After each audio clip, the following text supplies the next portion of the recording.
পুলিশের গাড়ি নিয়ন্ত্রণ হারিয়ে একটি বাইকে ধাক্কা মারলে গুরুতরভাবে জখম হন একজন পথচারী।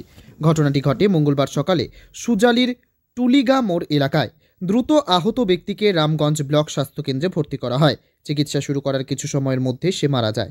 তার নাম মোহাম্মদ সোহারাব, বয়স ৪৫, বাড়ি ওই এলাকায়। স্থানীয় বাসিন্দারা রাস্তায় নেমে বিক্ষোভ দেখায়। পুলিশের গাড়ির চালকের গাফিলতির কারণে ঘটনাটি ঘটেছে।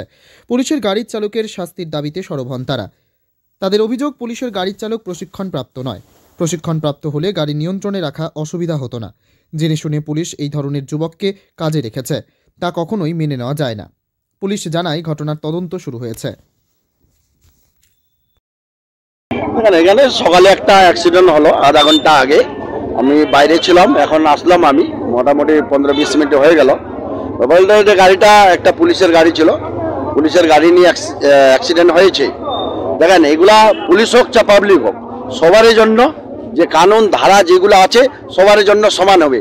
পুলিশ হলে কি পুলিশের জন্য ছুট আছে, সেটা কোনো এরকম ব্যাপার নয়। যা অ্যাকশন হবে, আমি এখন বর্তমানে আমি এসপি সাহেবের দেখেন, পুলিশের গাড়িটা দাঁড়িয়েছিল, নতুন ছেলে মনে হয় যে গাড়িতে চাপে একেবারে পুরা ঢুলিগা মোড়টাতে 3-4 রাউন্ডটা মেরেছে। ও গাড়িটা সামলাতে পারেনি। এসকেলেটারের পাটা ছিল, কিন্তু ব্রেক ট্রেক এই সম্বন্ধে গাড়ি চালাতে ও জানেনি, সেই জন্য এই ঘটনাটা হয়েছে। পুলিশ আছে, এখন পুলিশ দেখছে, বড়বাবু রামগঞ্জ থেকে এসছে।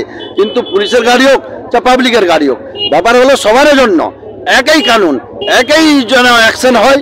আমি এসপি সাহেবের উপর আর বড়বাবু আইসি সাহেবের উপর নিবেদন করব, যে কেউ হোক যেরকম আম পাবলিকের জন্য অ্যাকশন হয়, সেটাও যেন এই পুলিশ বা যেই অ্যাক্সিডেন্টটা করেছে তার বিরুদ্ধে সেই লিগাল অ্যাকশন যেন হয়। কি কি ক্ষয়ক্ষতি হয়েছে? ক্ষয়ক্ষতি হয়েছে, একজন মানুষের তো এখন সিরিয়াসই আছে, উনাকে রেফার করা হলো মনে হয়, যেটুকু শুনতে পারলাম। কিন্তু ক্ষতি অনেক হয়েছে মানুষটার। কি নাম যে সিরিয়াস আছে?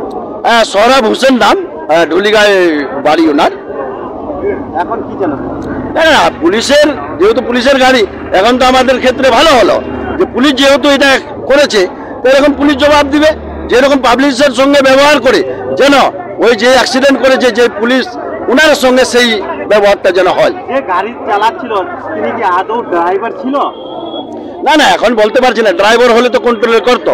একটা গাড়ি দাঁড়িয়েছিল, সেখানে চাপে ও স্টার্ট করে এরকম ধরনের ঘটনা করলো, সে পুলিশ তদন্ত করুক।